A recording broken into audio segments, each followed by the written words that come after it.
नमस्कार, स्वागत है आपका आज तक पर। आपके साथ मैं हूं मीनाक्षी कटवाल। बंगाल की लड़ाई हैदराबाद तक आई।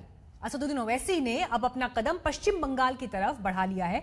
बिहार चुनाव में अच्छे प्रदर्शन से उत्साहित ओवैसी ने अपनी पार्टी को बंगाल के आगामी चुनाव में उतारने का फैसला किया है।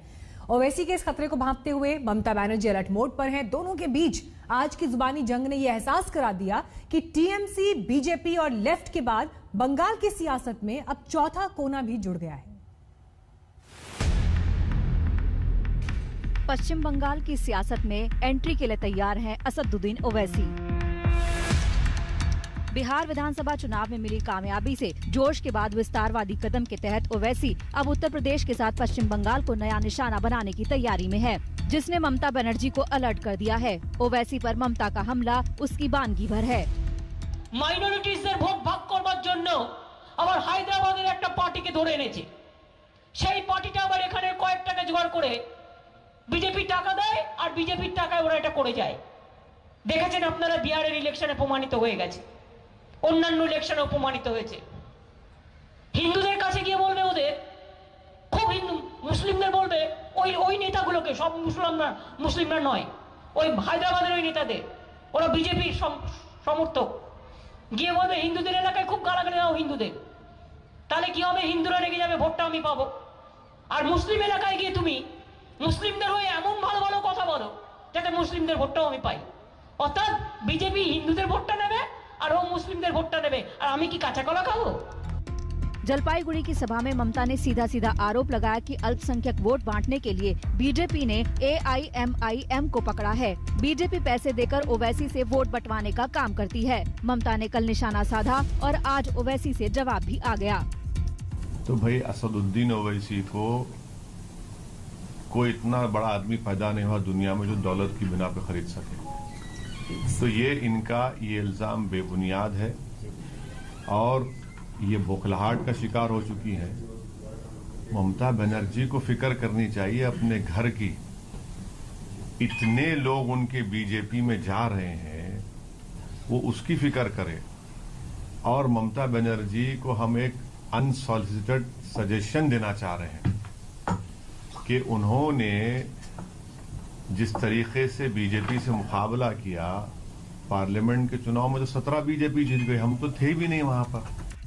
ओवैसी पर अक्सर बीजेपी की टीम बी होने का आरोप लगता रहा है। बिहार में जिस तरह से ओवैसी की पार्टी ने वोटों में सेंधमारी की, उससे ये आरोप और भी गहरा गया। लेकिन पश्चिम बंगाल में AIMIM के प्रवक्ता यही इल्जाम TMC और बीजेपी पर भी जड़ रहे हैं। देखिए, बीजेपी और तृणमूल, हम लोग ये मानते हैं कि तृणमूल बीजेपी एक ही सिक्के के दो पहलू हैं।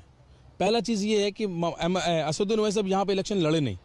अभी लोकसभा के इलेक्शन में उन 18 सीटें बीजेपी ने लोकसभा जीती, तो हमें लगता है कि कहीं ना कहीं ये गठजोड़ है, ये दोनों अलग नहीं है। तीसरी बात है, हमारी पार्टी यहाँ पर आ रही है, हम अपने मुद्दों पर इलेक्शन लड़ेंगे। TMC कुछ भी कहे, लेकिन पश्चिम बंगाल में ओवैसी की एंट्री सूबे की राजनीति का अहम घटनाक्रम है और ये आगे अपनी छाप छोड़ सकता है। पार्टी ने आक्रामक तरीके से इस दिशा में आगे बढ़ने का काम शुरू कर दिया है। अब तक 10 लाख से ज्यादा नए वोटर्स को सदस्यता अभियान के जरिए अपने साथ जोड़ चुकी है। पार्टी का फोकस पश्चिम बंगाल की 100 से ज्यादा सीटों पर है। इनमें 65 सीटें ऐसी हैं जहां मुस्लिम वोटर्स का सीधा असर है। इनमें मालदा, मुर्शिदाबाद, नादिया, उत्तर 24 परगना, दक्षिण 24 परगना के जिले हैं। मुर्शिदाबाद जिले की कुछ सीटों पर 60% से ज्यादा वोटर्स हैं। AIMIM को लगता है कि वोटर्स का अनुकूल समीकरण पश्चिम बंगाल में उसकी किस्मत चमका सकता है। पश्चिम बंगाल में माइनॉरिटी कम्युनिटी 30% के ज्यादा है। 140 कॉन्स्टिट्यूएंसी में उनका प्रेजेंस है। वो भी अगर अपना पार्टी बनाए तो अपना सरकार भी हो सकते। 4 कॉर्नर जो इलेक्शन होगा, जहां मुस्लिम पार्टी MIM जैसा पार्टी होगा, बीजेपी होगा, कांग्रेस होगा, कांग्रेस लेफ्ट होगा और TMC होगा। 4 कॉर्नर कॉन्टेस्ट में 25 से 30% मुस्लिम अगर इन ब्लॉक पोलराइज्ड होकर वोट दे तो मुस्लिम पॉलिटिकल पार्टी इलेक्शन में भी बहुत सीट मिलेगा। जाहिर है पश्चिम बंगाल में एंट्री के पीछे ओवैसी का बहुत बड़ा होमवर्क है। यही वजह है कि ओवैसी की एंट्री पर TMC और बीजेपी दोनों की निगाहें हैं। कोलकाता से मनोज लोईवाल के साथ आज तक ब्यूरो। चाहे बिहार हो या पश्चिम बंगाल, ओवैसी पर एक ठप्पा स्थायी है कि वो बीजेपी की बी टीम है। वोट में विभाजन करवाकर बीजेपी की राह को वो आसान कर रहे हैं। लेकिन इन आरोपों पर जब सवाल पूछा गया तो क्या जवाब मिला असदुद्दीन ओवैसी की पार्टी से, ये जाना आज तक संवाददाता मनोज्ञा लोईवाल ने पश्चिम बंगाल एआईएमआईएम के प्रवक्ता इमरान सोलंकी से बात करके। पश्चिम बंगाल के चुनाव में इस बार एआईएमआईएम भी पूरी तरह से मैदान में उतर रही है और साथ ही साथ चुनाव भी लड़ेगी। आने वाले दिनों में क्या होगी रणनीति, इस पर बात करने के लिए हमारे साथ इमरान सोलंकी, सदस्य हैं, स्पोक्स पर्सन है एआईएमआईएम के। क्या होगा बंगाल में, किस तरह से पार्टी अब आगे बढ़ेगी, क्या नए कदम हैं? हमारी जब मीटिंग हुई साहब से उनके घर पर, तो उन्होंने ये स्पष्ट कर दिया कि बंगाल का पूरा पॉलिटिकल सिनेरियो पूछा, जितने डिस्ट्रिक्ट में लोग काम करे, हर डिस्ट्रिक्ट से लोग गए थे। हमारा आगे नियम, ये काम करने का तरीका ये है, उन्होंने जब अकॉर्डिंग टू असदुद्दीन ओवैसी साहब, उन्होंने जब बताया हम लोगों को सारी बातें सुनकर, तो हर हमारी डिस्ट्रिक्ट में कमेटी बनेगी। जितने भी लोग काम कर रहे हैं, पार्टी को भी एक सदर नहीं बनाया गया। हैदराबाद में हमारे पार्टी के एक्स मेयर जो है माजिद हुसैन साहब, वो आ रहे हैं बंगाल, उनके हाथ में बंगाल की कमान दी जा रही है।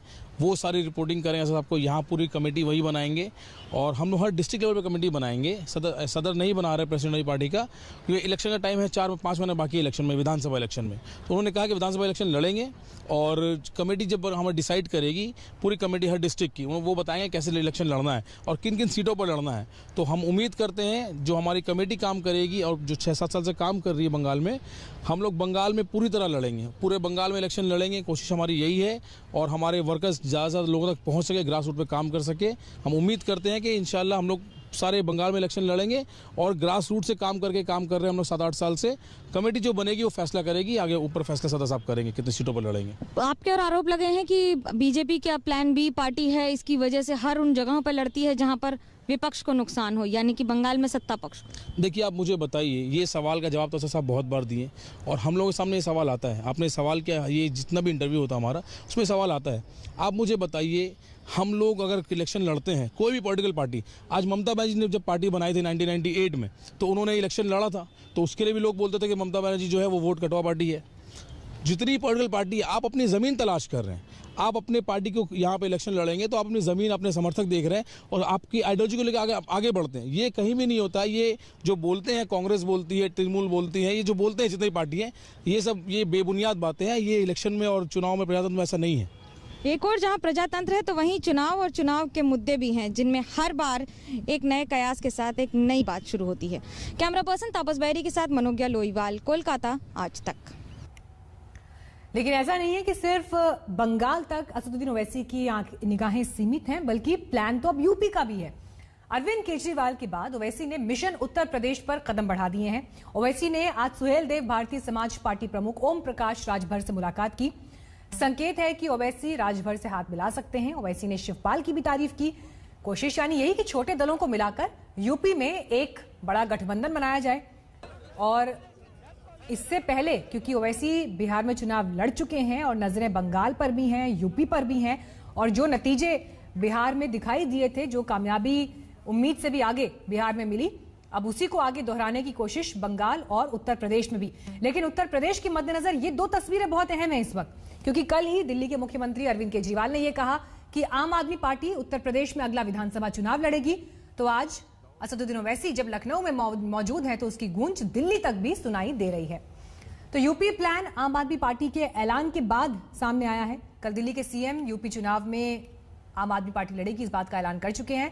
केजरीवाल ने चुनावी प्लान का खुलासा करते हुए यूपी सरकार पर कई आरोप लगाए थे, जिस पर बीजेपी की तरफ से भी जबरदस्त पलटवार हुआ। जब हमने एक जन आंदोलन से पार्टी बनाई थी, हमने कभी सपने में भी नहीं सोचा था कि देश भर से लोगों का इतना प्यार और इतना विश्वास मिलेगा। इन 8 सालों में आपकी पार्टी ने दिल्ली में 3 बार सरकार बनाई है और पंजाब में मुख्य विपक्ष के रूप में उभर के आई है। लेकिन आज मैं एक बहुत महत्वपूर्ण ऐलान करने जा रहा हूं। आने वाले 2022 के विधानसभा चुनाव में आम आदमी पार्टी उत्तर प्रदेश में चुनाव लड़ेगी। 2 करोड़ की आबादी दिल्ली जिनसे संभल नहीं रही है, वो 24 करोड़ की आबादी वाले उत्तर प्रदेश के बारे में बात करें तो मुझे लगता है कि वह ज़रूरत से ज़्यादा बड़ी बातें कर रहे हैं। और उत्तर प्रदेश में आम आदमी पार्टी का कोई जनाधार नहीं है, आम आदमी पार्टी को कोई पूछने वाला नहीं है। यहाँ पर जो हालत कांग्रेस की जनता ने की है उससे भी बुरी हालत आम आदमी पार्टी की होगी। में रहने वाले किसी परिवार को अपने बच्चे के लिए अच्छा कॉलेज चाहिए तो उसे दिल्ली भेजना पड़ता है। गोरखपुर में रहने वाले किसी गरीब परिवार को अपने माता पिता का इलाज करवाना है तो उसे दिल्ली आना पड़ता है। आखिर क्यों? क्या भारत का सबसे बड़ा राज्य, भारत का सबसे बड़ा विकासशील राज्य नहीं बन सकता, विकसित राज्य नहीं बन सकता? आपने जो पूर्वांचलियों के ऊपर जो टिप्पणी करी थी उसके लिए अभी तक आपने माफी भी नहीं मांगी है। आपने कहा था, याद दिला देता हूं, कि ये 500 रुपए के टिकट पे पूर्वांचली आते हैं और फ्री में 5 लाख का इलाज करके जाते हैं,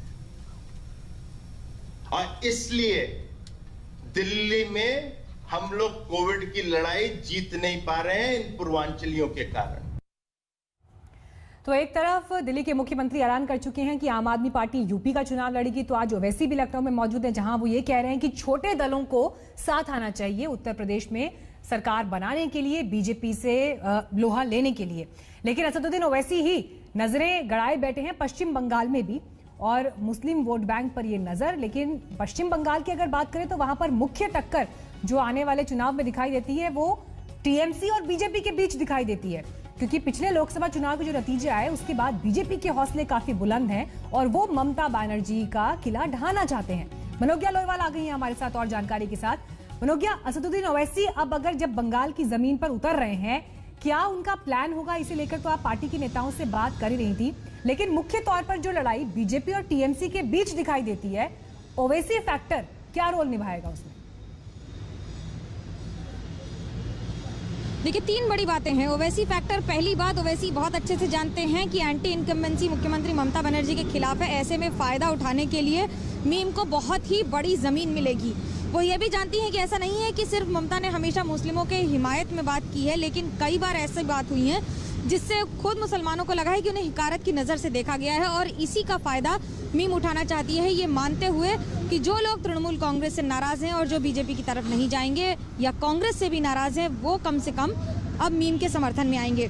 100 से अधिक सीटों पर लड़ने का प्लान है मीम का। ये साफ कर चुके हैं कि 100 से ज़्यादा अधिक सीटों पर लड़ेंगे, लेकिन अगर ज़रूरत पड़ी तो बाकी छोटे घटक दलों से, जैसे फुरफुरा शरीफ के तौहीद सिद्दीकी या इन सब के साथ भी हाथ मिलाकर आगे चुनाव लड़ा जा सकता है। हालांकि इन सब के बीच में जो एक के बाद एक शब्दों का पलटवार और वार हो रहा है, जहां टीएमसी ने साफ कर दिया कि वो प्लान बी या बी बैकिंग पार्टी हैं बीजेपी के, तो वहीं दूसरी ओर ओवैसी ने भी साफ कर दिया है कि अकेले ममता बनर्जी ने ठेका या जिम्मेदारी नहीं ले रखी है मुसलमानों की।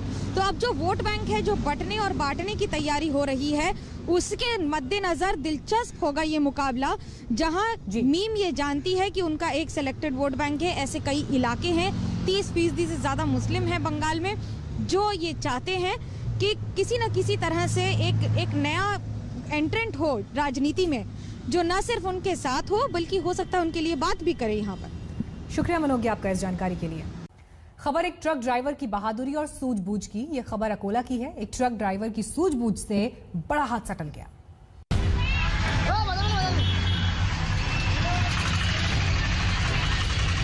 जलते हुए ट्रक की ये तस्वीर आपको हैरान कर सकती है। इस तस्वीर को देखकर आप चौंक जाएंगे। इस वीडियो को देखकर आप सोच रहे होंगे कि क्या ड्राइवर ट्रक के पिछले हिस्से में लगी आग से बेखबर है? तो जवाब सुनिए, नहीं, बिल्कुल नहीं। दरअसल ये खबर ट्रक में लगी आग से ज्यादा ट्रक ड्राइवर की सूझबूझ और बहादुरी की है। महाराष्ट्र के अकोला से दबकी रोड से गुजर रहे चारे से भरे इस ट्रक में बिजली के तारों से आग लग गई। जहां आग लगी वहां झुग्गी बस्ती थी। बस्ती के लोगों को आग से किसी भी तरह का नुकसान न हो, इसके लिए ड्राइवर ने त्वरित सूझबूझ दिखाते हुए ट्रक को बस्ती से निकालकर खुले मैदान में पहुंचा दिया, जहां दमकल कर्मियों ने बाद में आग पर काबू पाया। आज तक ब्यूरो। एक ब्रेक के लिए यहाँ रुक रहे हैं, लेकिन फौरन लौटेंगे। देखते रहिए आज तक। नमस्कार, मैं हूं अंजना ओम कश्यप। हमें उम्मीद है ये वीडियो आपको पसंद आया होगा। लेटेस्ट खबरों के लिए यूं ही देखते रहिए आज तक, और इस वीडियो के पसंद आने पर लाइक, शेयर एंड सब्सक्राइब करना ना भूलें।